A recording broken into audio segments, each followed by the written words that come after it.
Welcome to the Healing Hour with Sarah O'Brien. Hi, guys. Happy New Year. Welcome to 2025. The Healing Hour is upon you. My name is Sarah Fargo O'Brien, and I'm here to bring you the show today. I have been awake for a while, but I have not talked to anybody yet. So that's where I am at this morning. I always kind of do that check-in. I do have my coffee, dog mom, yes, that's me, ready to go to wake me up and get me going during this show. As always, please drop your comments. I love to see my friends and people that support me here. I love to hear what you guys have to say or to answer your questions directly so that it's a little bit more interactive. And I think that's it. You'll see what we're going to talk about today. Not resolutions, but kinda, since we are in the new year. And I am going to start with 3 deep breaths as usual, just to get myself centered and grounded, and hopefully it gets you centered and grounded as well. And then we will dive into today's content. So 3 deep breaths. Take them with me if you want. In through your nose, out through your mouth.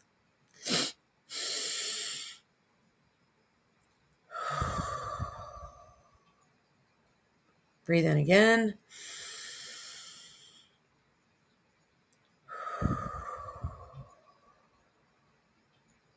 One more.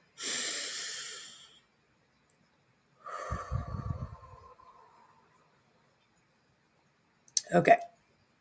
As always, I'm not talking so fast at you guys. Once I do that, you can probably see and hear, sort of brings me down a little bit. It'll do the same for you. So, timeless therapist tip that you've heard me say before, that I will say again: deep breathing will never steer you wrong. It works faster at calming your system than Xanax. Yeah, that's facts and science. And you can take it anywhere, and you don't need any tools or props. So deep breathing is pretty much always my number one go-to for grounding, for coping, for pausing, for getting myself centered, for figuring out what I need and how I feel. Pausing to take some deep breaths always helps me get there. Hello, audience. Hello, people that are chiming in. I'm so happy to see you. Okay, today we're going to be talking about ins and outs. If anybody has kind of heard of this new thing-ish, and it's kind of in place of, New Year's resolutions. I've never really been one to do those, so I found this to be really interesting last year. So we're going to talk about my ins and outs, just because that's what I have as examples. And you know that I focus a lot on compassionate self-care and trauma-informed practices applied to self as well as to others. And so that's what this kind of is. My ins and outs are kind of focusing a lot on my mental health, because that is what I've needed to focus on in the last couple of years. But for you, it might be more relational health or physical health or financial health or your experience at your workplace or ins and outs and goals related to those things. So it's pie in the sky. You don't have to go with the things that I'm going to talk about, but these are just some examples. And I pull examples from my own life all the time, because those I know that are true and those I know that I can share. And I know a lot of things about a lot of people, but not everything I can share, since it's under the confidentiality of me being a psychotherapist in that space. So that's just also another little tidbit of why I always come from my own perspective and give you tangible examples just from my own life. Hello, LinkedIn user, whoever you are, drop your name. I would love to say hello directly. Okay, ins and outs. What are you keeping? What are you getting rid of in 2025? Instead of unreasonable and unattainable New Year's resolutions, come on, guys. Like, we know they don't work. by January, they're over. For people that are really motivated, by March, they're over. Life is happening. We have forgotten other things are important. This resolutions only seem to be important in January, but they don't stick, a lot of the time. So what can we do instead? Let me talk a little bit about these ins and outs. So they're new to me. This is a new thing to me. I heard about it last year, honestly, probably from a client, from a psychotherapy client. That's where I normally hear everything first. They know everything and they tell me stuff. They definitely know everything that's going on in culture and pop culture, and they tell me that. So that's where I learned about this last year, and I liked it. And so I did it. I think I don't still have my bullet journal up here. I would have shown you guys what I did in my bullet journal for this last year, maybe another day. So since I really liked it, I want to do it again. And since I have the show now, it's like I might as well talk about this all with you.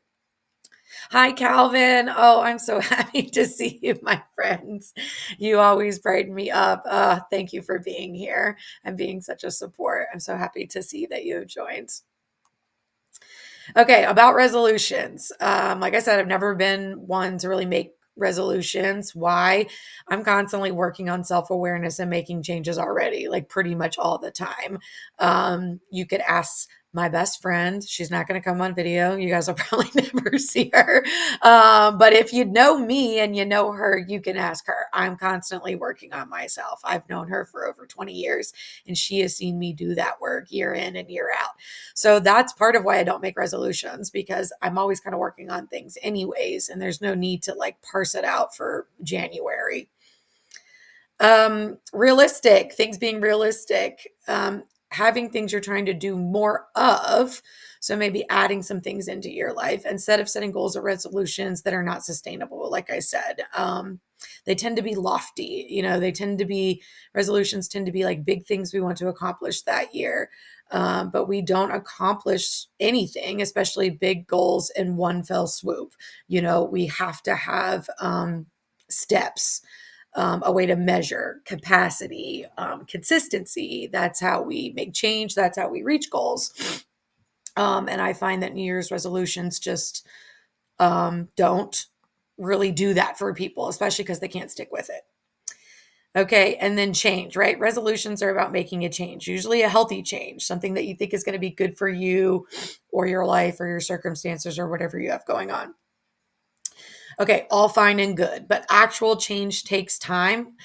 A lot of times, actual change, depending on what it is, can take more than a year. And take my word for it, as a person who's been doing self work for over 20 years and a person who has been bearing witness to and helping guide and navigate other people in psychotherapy for actual change in their lives, I have seen again and again, sometimes the actual change we want to make takes longer than a year. So we need find ways to be realistic, to have them be reasonable and attainable, to have steps towards the things that we want in our life, to have steps towards the things that we don't want in our life anymore, because all of that takes time. Okay. So I really made a list. I took my bullet journal downstairs yesterday. So like I said, I would have showed you guys how I did it via art in my bullet journal, which is one of my ends. Basically, it's one of my self-care things. But this is what I wrote in it at the beginning of 2024. So things that I want things I want in my life, I'm going to add in or like really pay attention to. These are the ends. Mine were more time for myself, putting myself first, spending time with safe friends, stopping work at 6 p.m.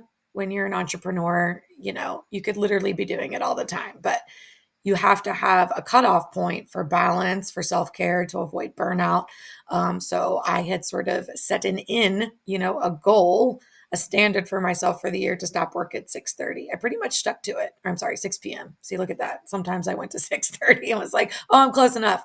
But really, I did pretty good this year on that. And I don't know if I would have paid as much attention to how much I was working or actually stopping at 6 p.m. if I would have not set out at the beginning of the year to say, okay, hey, this is something that we are going to work on. Really wanting more fun and laughter and joy in my life in 2024. Loving more, fearing less, loving myself more, honoring my nervous system, spending more times on hobbies and interests. I definitely did that. That was really good for me this year. Um, Self-care Sundays, accept myself as is and keep working towards the healing that I need, and to live out trauma-informed care for myself.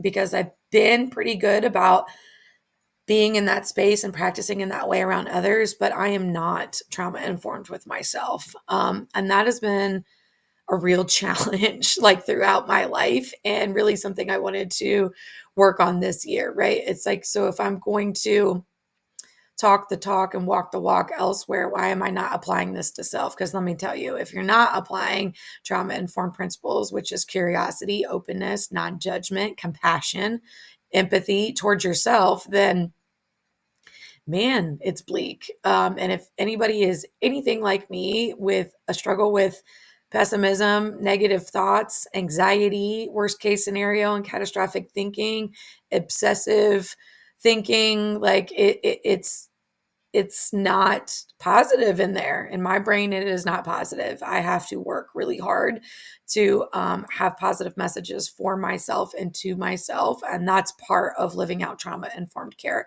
for myself.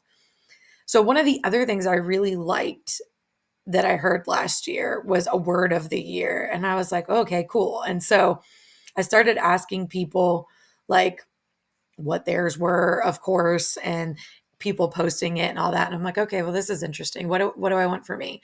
So my word for 2024 was realigned or realignment. And that was related to all of these ends for myself, more time for myself, putting myself first, having more fun and laughter, more love, less fear, honoring my nervous system, spending more times on my hobbies and interests, accepting myself as is, are all ways to like realign myself to things that are healthier and better for my mental health, which ultimately is going to be better for my whole person self.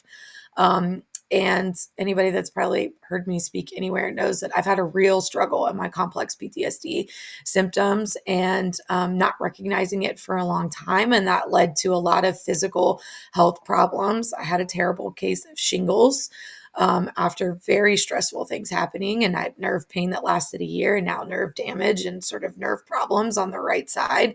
My hair fell out, just a huge chunk of it, like a little over a year ago. All of these are signs of like, I'm under too much stress. There's too much cortisol pumping out of my body. I am not taking care of myself well, because my body is basically like flipping out. I'm getting sick with weird things in my mid 30s. And they're not going to go away unless I address stress, trauma triggers, trauma activations, um, how I take care of myself. And so that was all part of the realignment for me for 2024. So if you did this or something similar in 2024, feel free to drop in the comments, like, how did it go for you? Did you stick to these? Did you revisit them? Did you do some things that matched your word of the year? Like, how did it go for you if this was part of what you did last year? Let me know. Okay, I'm going to talk about outs for 2024. Now, again, let me remind you guys, like, mine focus a lot on my healing and self-care, my mental health, because that has been a big focus in the last like 2 to 3 years for me, really trying to heal some new stuff that has come to the surface, some recognition of some things. And I've had to focus on that for the reasons I just said. My physical health was like just sort of going down the toilet. Let alone that I've been struggling with chronic insomnia for like 18 years, and so not sleeping more than 4 to 6 hours a night for like 15 years straight will really start to take its toll on you. And that has been where I was in the last like 2 years, and sort of just coming up to the brink of like, I can't do this anymore. I can't function like this anymore. I've got to find a way to get sleep, to take care of myself, to be less stressed. And so I have been on a quest to do that. And that means getting in, more things that are healthy for me and having to listen to myself about what those are. Part of the realignment for me in 2024 was shutting out outside noise and opinion and tuning into myself and figuring out like what I need and what calms my nervous system and what's helpful for my mental health from my own standpoint. Not what society tells me, not what culture tells me, not what church tells me, not what friends tell me, not what other people tell me, not, any of that. And it was like, I need to get back down to what makes sense for me and stop seeking so much outside opinion. Now, there's a time and a place for everything, but in this past year or two, that is not where I've been at. I've really needed to listen to myself instead of listening to others. Coffee sip. As I think about my dogs, I can show you guys. One of my friends gave me this, and that's me and my two babies, my two current babies. Okay, back to outs. Let me know that if you're here. I'd love to say hi to you. I'll give you a shout out. Sarah's outs for 2024. What was I trying to move out of my life and have less of? Explaining myself, my hurt, and my trauma to anyone. Spent years and years doing that. It's actually really just stressful and painful for me. Comparison to others, making excuses for others' poor behavior, taking responsibility for others' poor behavior. I have struggled with codependency, with people pleasing, with self-sacrificing, and that has meant I have taken responsibility for other people's poor behavior, and that also will take a toll on you. It's not yours to deal with. It's not yours to carry. It's not yours to fix. And if you are doing that for the people around you, I would encourage you to pause and consider if it's having a negative impact. What else was out for me? Saying yes when I want to say no. Difficult. Like, I want to be included. I want to do stuff. I want to produce stuff. I want to make stuff. I want to be a part of stuff. So yes, kind of struggle probably a lot with the fear of missing out. And so I'll say yes to a lot of things and really not check in with capacity. If I want to do that, if that works on a day or time for me. I spent a lot of years just saying yes in an effort to being close to people and having people be close to me and thinking that was the way to always get my needs met.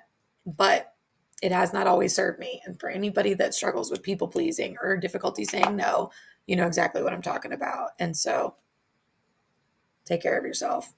I hear you. It's difficult. What else is out for me? I'm going to stop hating myself for not being perfect. Man, y'all, perfectionism is a bitch.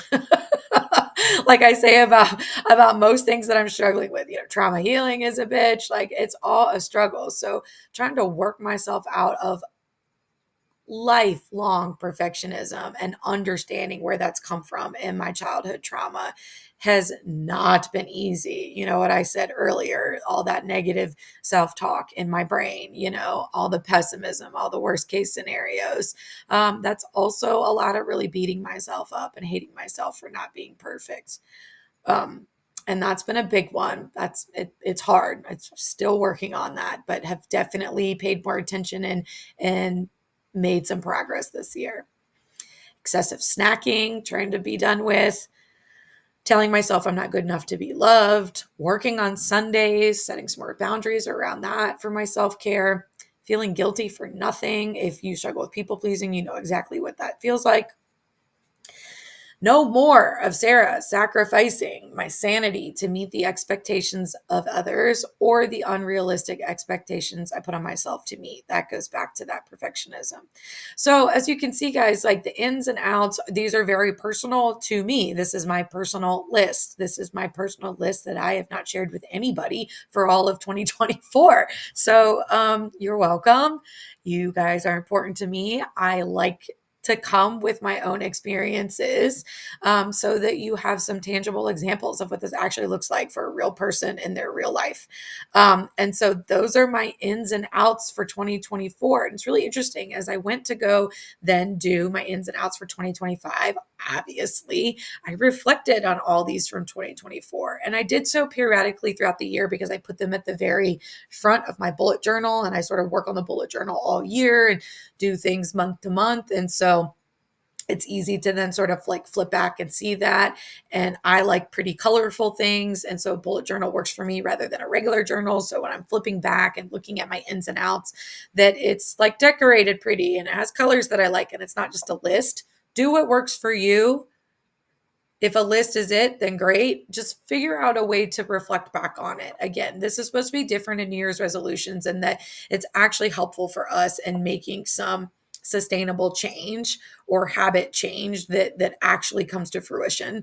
And so I find in all my years of being a therapist and all of my years of working on myself that I'm not going to make a ton of progress unless I keep notes somewhere. So wherever you do that, whether it's a digital app, a digital notes thing on your computer, a Word document, an actual handwritten journal, a bullet journal, a collage page, whatever it is, make it tangible and put it like down on paper, so that you can reflect back on what your ins and outs are periodically throughout the year to say, hey, am I focusing on this? Am I doing this? Am I keeping up with these things? And that was also really helpful for me in keeping up with it throughout the year. And then now, of course, looking into 2025, reflecting back on it and saying, okay, hey, like, how did I do in these things? And looking at my list, I'm actually pretty proud of myself. I did really well to like continue to work on all of these things all year. And I see like improvement or progress in almost every single thing, the ins and the outs, like getting more of the ins in and getting more of the outs out.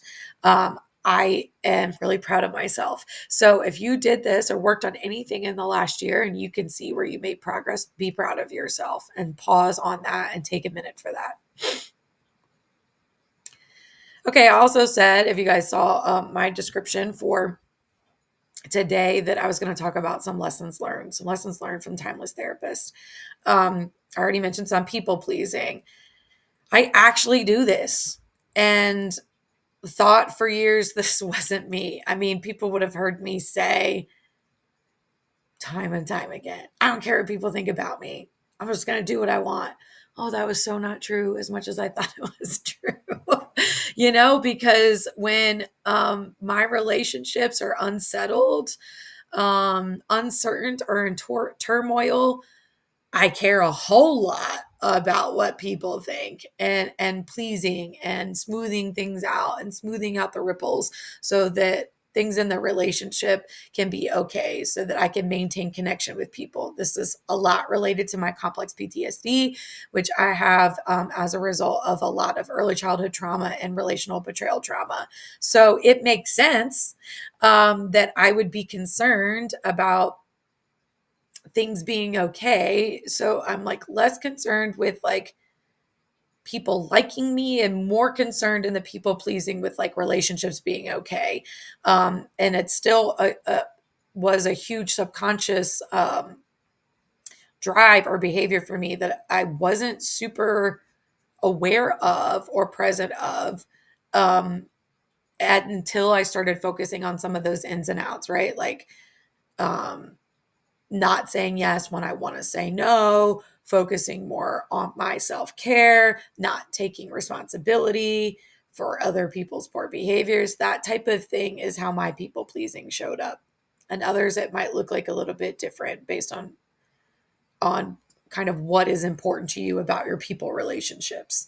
And if you have past trauma, like it could be really messy and murky and not clear, and that's okay.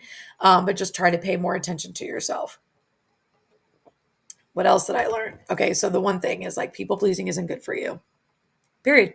I know it's hard to get rid of, and it doesn't feel good, and you have to deal with some other negative impact sometimes, like feeling guilt, potentially shame, some other discomfort as a result of trying to change your people pleasing behaviors, but it's not good for you.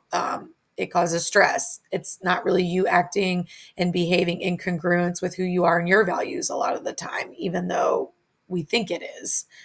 So take a pause, figure out if that's something that you're doing. Self-sacrifice. This is something else that's really sort of illuminating to me in the past year. I have been doing this for years and didn't realize it. I've been self-sacrificing and didn't realize it. And what I was telling myself is like, this is just what you do in relationships. You just show up for people. You're just available. You just help them. You just da da da da da da da. and not realizing that like I'm sacrificing so much of myself to show up in relationships. I'm sacrificing so much of myself to meet expectations in relationships, whether it's ones that they've had or ones that I've put on relationships that I think that you should meet. Whatever it is, self-sacrifice is self-sacrifice. And that would mean that you are not focusing on taking good care of yourself. And that really kind of hit me hard this year as I was looking at my ins and outs. And it was like, yeah, I self-sacrifice a lot. So, and instead of like, this is like one of those reframes that's more helpful with change. Like if you have a New Year's resolution to stop self-sacrificing, I don't know what that looks like. Do you know what that looks like? But I had a New Year's I had the ins and outs last year of focusing more on my self-care, putting myself first, making more time for my hobbies and interests. Things like that move me away from self-sacrifice and doing healthy things for myself, but not in this like lofty New Year's resolution goal that doesn't make any sense. Hopefully that example resonates with you guys. Being present in the moment. And when I can do that, I feel better in my nervous system. And when can I feel most present in the moment? When I'm on vacation and when I'm at concerts. Anybody that knows anything about me, music is my jam, like quite literally. It's how I cope. It's how I feel good. It's how I have fun. It is how I heal a lot of the time. Music is amazing in my world, and I listen to it every day, and there's like lots of purposes to it, and I can feel most present in the moment in those spaces. And I have noticed that when I can just be present in that one thing, there is less turmoil inside my body. There is less nervous system dysregulation and less um body discomfort and fewer of like symptoms of my mental health issues with anxiety, with complex PTSD. So there are benefits to being in the present moment. Again, I tell you guys these lessons sort of generally and then how they applied to me so that you can see a tangible example. Not that you can take it exactly as it is, but the lessons are people pleasing isn't good for us. Self-sacrifice isn't good for us. Being present in the moment is good for us. How we go about doing that is sort of up to you or with your guide, therapist, coach, guru, whomever. And then figuring out what that looks like in actual action, behaviors, the ins and outs kind of thing. So for me, I learned in 2024, being more present in the moment is good for my nervous system.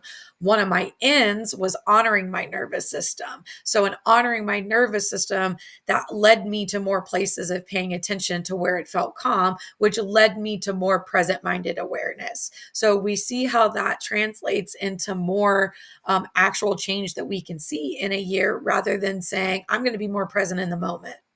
How? When? How often? How do you do that? What does that mean? Do you pay attention?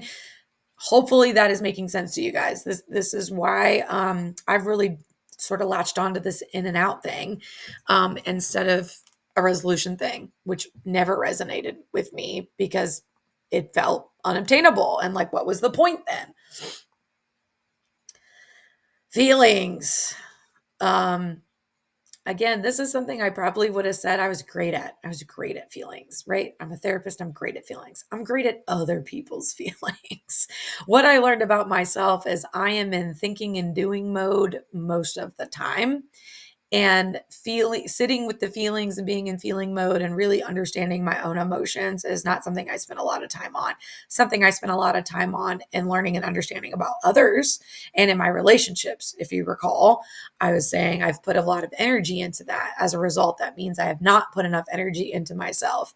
And this is one of the things that I noticed throughout the years I worked on these things, are that I'm the only one that can say how I feel and what emotion I'm having. No one else can tell me how I feel, only I can. So ignore them and tune into self. And so ignore what other people are telling you about you, especially if it's not accurate or it's confusing you to figure out what things are about you. So this is where, we have to get to that pause. Maybe you need to take some more time to yourself, finding ways to be more present in the moment, to tune into yourself, to learn how you feel, even the uncomfortable ones, and pay attention to that. So I feel a lot more empowered in myself and my wholeness to be able to recognize like how I feel, to validate that. And I don't need somebody else to tell me how I feel. And I less so need somebody to validate how I feel. I can name this for myself, and it's not for somebody else to name for me. Okay, final lesson I'll share with you about 2024 solo stuff. Like, I've known this about me, but like I dip in and out of this, especially when my relationships are struggling, or I'm feeling isolated and alone, or I'm feeling chronically invalidated and not included and left out or seen or heard. Then I am more likely to reach in. So another, fun fact about me that you guys probably, if you've seen me speak before, I have an anxious, insecure attachment. So an anxious, insecure attachment means I reach in when things in my relationships are uncertain. The flip side of that for you guys, anxious avoidant attachment, is that they dip out when things in their relationship are too close or uncertain. And so I will lose sight of doing things on my own as I am focusing too much on relationships. And this puts me back at people pleasing and self sacrifice and not understanding my own feelings or my own needs. And so, making more time for myself and my own self care for me looks like doing stuff on my own. Most of you know that I have a spouse. I have been married almost 10 years. And anybody that has a family, you also probably understand doing things on your own isn't as much of a thing, unless it's, your hobbies you do around the house. But I'm talking like it's really helpful for me to do stuff on my own. Doing things on my own is nice. It's peaceful. It builds my confidence. I've learned I like being with myself, and sometimes that's way easier. So solo stuff for me also looks like solo travel. Solo travel will make me feel so independent and self-confident so damn fast. It's like I immediately just feel great about myself because I'm out there doing it on my own and doing what I want, when I want, by myself, figuring it out. That is something that's really good for my self-esteem, for my self-confidence, for increasing my positive self-talk. So if we go back to the ends for 2024, and paying more attention to myself, to my nervous system, to my needs, addressing those with more self-compassion. I just can't leave this out. This is something that I have learned that is just really good for me and my mental health.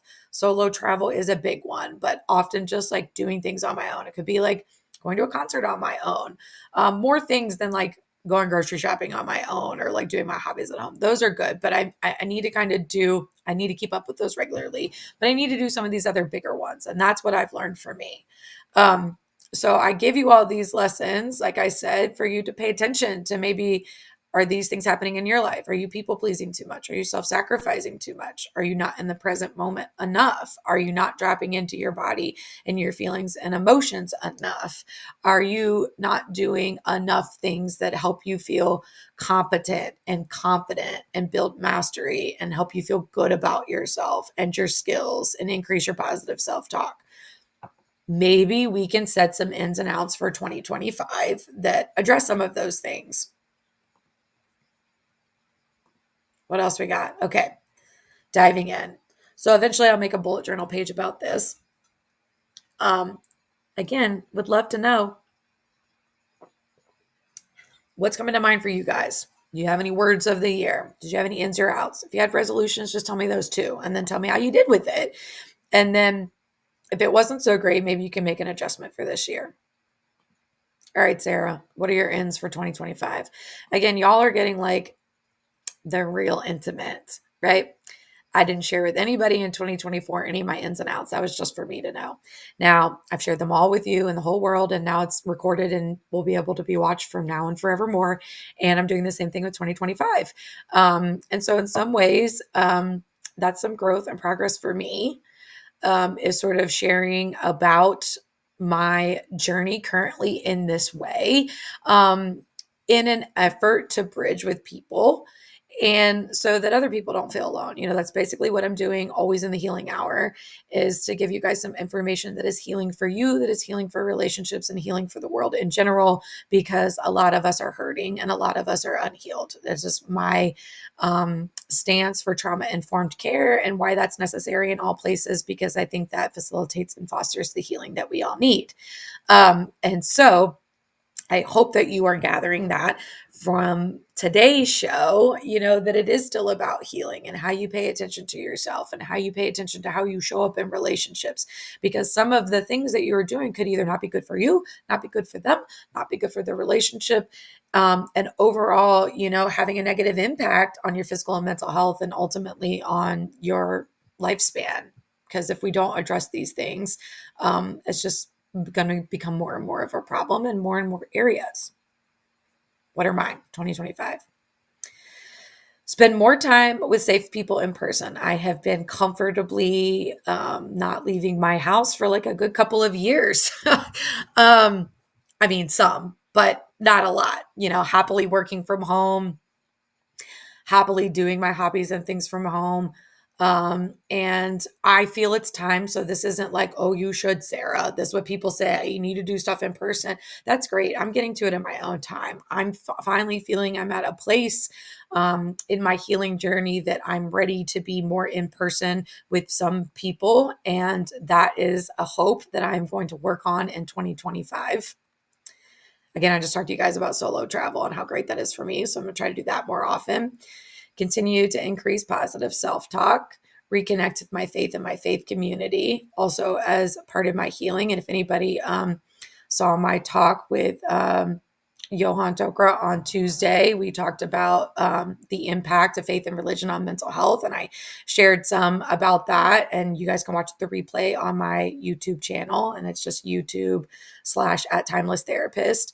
And I've taken a big step back from my faith community for a lot of reasons, experiencing some people trauma in that religious space and experiencing religious trauma. I've had to work on that. I have not abandoned my faith, but having to reconnect with it is a hope, a plan, an effort I want to put in 2025. Focus on things that align with me, honor my time more, continue to move at the pace of my nervous system, put my self-care first. And then some things I want to continue from 2024 are self-care Sundays, obviously continue in my healing journey, and continuing to find more laughter, fun, and joy, which I definitely did in 2024. And a lot of that was being in the present moment, going to concerts, focusing on things that I enjoy more, increase that for me. And I'll talk a little bit more about my word of the year for 2025, but here it is down here, circled in red. It's renew. And I'll get to that towards the end. My outs for 2025. I really had to think about these guys as I was going in to do them, and then to put them in this slide deck, and really looking at what I had in 2024, and all those things were great, but wanting to like shift a little bit based on where I am in my growth and my progress and my healing journey and my self-awareness and my self-actualization and expression. How do I continue to sort of work on these things, but it's not the exact same stuff from 2024. So what is out for me, at least the things I'm going to work on moving out in 2025? One-sided relationships, shrinking myself to fit in any capacity, telling myself I'm too much or not enough. This is a faulty core belief that I struggle with a ton. Controlling others and controlling outcomes, perfectionism, anxiety codependency puts me in that space. Overriding my nervous system for the sake of a relationship, that is people pleasing and self-sacrificing. Again, continuing to try not to do that. Chasing relationships or support, feeling bad about my needs, anger and resentment, working on moving that out. Anybody that has drama, anybody that has relational betrayal trauma, anybody that has a lot of anger and resentment in general knows that this is hard. It is hard to move out of that. What else is out for me? I'm trying to move out oversharing and over confessing. trying to move out rigid, moralistic, obsessive thinking. That is how I operated in life. And it's a really stressful way to live. And what's out for me is not sharing what is true for me to protect or appease someone else. Now, again, some of these are still that you can probably hear it. They're linked with people pleasing, with self-sacrificing. I'm still trying to have goals around those things, right? I'm trying to make effort and movement to change those things. The ins and outs are a little more specific of how I plan to do that. More of this, less of this. And then hopefully in time, which I did notice in 2024, there's less people pleasing, there's less self-sacrificing, there's more present-minded awareness, there's more self-care and self-compassion, right? How do I get to those places with the ins and the outs that I'm setting for myself for 2025? Okay, back a little bit to why the ins and outs versus resolution. Consistency. Consistent effort is needed to see actual change. And, we talked in the beginning about resolutions just often aren't consistent. They die. We don't have good steps to actually reach those goals. And so they fall off our radar, and they fall off of our effort. Focusing on the positive. I like this more for the ins and outs, and reframing to focus on adding good things in and not just stopping bad habits or taking things away. And it's not just like adding in, like, I'm going to exercise 5 days a week, because I have this New Year's resolution to be healthier, to be more fit, or to lose weight. It's like we're also still just not adding enough good stuff in, that's very finite. So looking at what you need as a whole. Why else do I like the ins and outs versus resolutions? Reflection. Like I said, and then writing it down and being able to look back on it, even if you just like look back on it at the end of the year to go into the next year, this fosters more self-reflection in more areas of your life. Like I said, physical health, mental health, financial health, relational health, work, things like that, friends, social network, that kind of thing. And I think that that is helpful rather than sort of the finite myopic resolutions. Being versus doing. I think when we have the ins and the outs, the focus flips from doing to being, and recognizing ways of being and ways we want to be and how we add that in. Hi, Frisia. Good to see you. I'm glad you're listening to self-care music. I would love to know, what is your self-care music? Music for me is definitely it. So I love that for you. So yeah, the being versus doing, and this is sort of the pausing in, the pausing and dropping into yourself, into your nervous system, into your body, and paying attention to how you feel in the moment rather than what you're doing all of the time. I don't think we do that enough, because we are doing and doing and doing, and we are not pausing enough. So I feel like the flip a little bit to focus on being instead of just doing something or not doing something is more helpful for overall wellness. And then wholeness, whole self-awareness and whole self-care, whole person needs. Again, this sort of goes back to, we're not just focusing on a resolution to hit the gym more and to get fit or lose weight. Oh, I love that, Frisia. Yes, hip hop is my jam too. But looking at the whole self, right? Whole person self. And so parts of myself that I was ignoring, neglecting a lot were the feeling emotion part, what that's like. Overriding my nervous system for the sake of other people or what they need or what they want from me instead of doing what's actually good for me. So if you look at some areas of my life, I was kicking ass and taking names in 2024 and 2023 and all the years before, but not necessarily from a wholeness, a whole person, a whole self perspective. And that has been hugely important for me to focus on, and the ins and outs are really helpful in doing that, at looking at whole self. Okay, my word of the year. And so whether you watch this on YouTube afterwards, or on LinkedIn afterwards, or now whatever, I would love for you to drop me your word of the year and tell me why. And I'll do that here for you. My new word of the year for 2025 is renew. And I put in some definitions here. And yes, they're from like Webster, Cambridge Dictionary, something like that. But they resonated with me. So renew means to give fresh life or strength to, can also mean to revive. And then I put in here what revive means because I almost chose revive as my word, but renew was sort of more encompassing. But revive means restore to life or consciousness, give new strength or energy to. And I feel like after really working on realignment in 2024, I am ready for renewal in 2025. As I've aligned more things that are congruent with my values, with my nervous system needs, with honoring my past experiences of trauma and difficulty in relationships. And I have like a lot more focus on what that alignment is. Still going to have to keep working on it. But a lot more awareness of what that alignment is, that now I'm ready to sort of propel a little bit for me. So for me, I look at this a little bit like progress, right? And moving through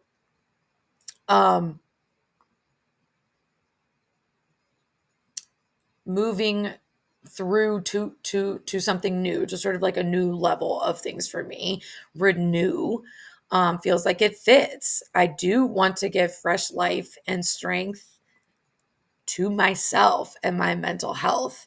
I want to revive the person that has been in there, but lost, dormant, beaten down, broken, sad, being there for other people instead of for herself. I am ready to renew and restore life and consciousness and strength and energy back into whole person Sarah, and living in congruence with what that is, regardless if other people like it or accept it. Now, this is not to say that I'm not trying to use trauma informed principles and practices. It is. I'm not trying to cause more harm in the course of me being myself. And that means to myself as well. I'm not trying to incur more harm to myself by not using trauma informed principles and practices, right? So I'm not trying to cause harm anywhere.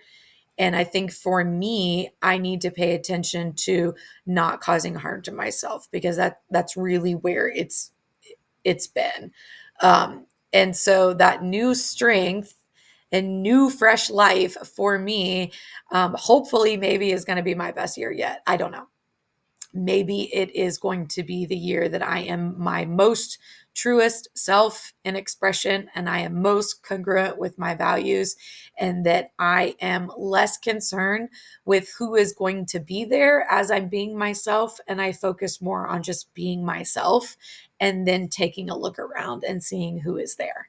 That is a different focus for me. Hopefully you guys heard that, and maybe that resonates with some of you. So, like I said, drop in the comments what your ins and outs are, if you want to be that vulnerable, or maybe at least what your word of the year is. And if you haven't considered doing this, maybe consider doing it and then drop it to me. And maybe it'd be a nice little exercise for you to learn a little bit more about yourself. All right, we are wrapping up today. I appreciate everybody that popped in to watch and to comment and to give me your support. I always appreciate it. I am basically a nobody out in the internet world, out in the world in general. And so for anybody that's watching and supporting my content, I really appreciate it.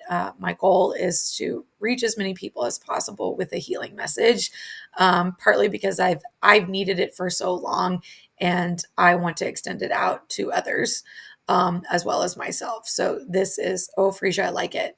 Frisia's resilience. I like it, Frisia. We're on those R's. So I hope that this resonates with some people with some healing. Who am I? I'm a licensed psychotherapist, a licensed clinical social worker in Virginia and Maryland. I am a trauma-informed leadership strategist and a trauma-informed professional. I am a coach and consultant. I wear many hats and I have several roles. If you saw my post on New Year's Eve, it was a lot of my accomplishments for 2024 professionally, which I'm also pretty proud of and having focus on. So reach out to me if you need a coach to guide you. If you need a therapist and you live in Virginia and Maryland, if you need a consultant on trauma informed care, I am your person. If you need a community for mental wellness, Circle of Friends Club is where it's at. Consider joining our community. Pay attention to the weekly newsletters that my partner in wellness, Jason Wilson, drops for Circle of Friends Club. It always has the outline of that week's live shows, events, thoughts from Jason, and anything coming up. So stay tuned for those. Let's see. That's it, I think. Thank you for tuning in. I will see you guys next week. You know, I'm not that organized, so I don't quite know the topic yet. I got some things percolating. And if there's anything that you guys want to hear me talk about, drop it to me in a DM and a comment here. You can send me an email. Any of the ways that you can get in touch with me, I'd love to be touching on things that anybody that's following my content, my audience would like me to talk about. So I am open for those topics and open for some suggestions for that. Happy New Year. Welcome to 2025. Make it what you need to be. Focus on taking care of yourself first and always. And that is how I will sign up off. See you guys next week. Thank you for watching The Healing Hour with Sarah O'Brien. See you next time.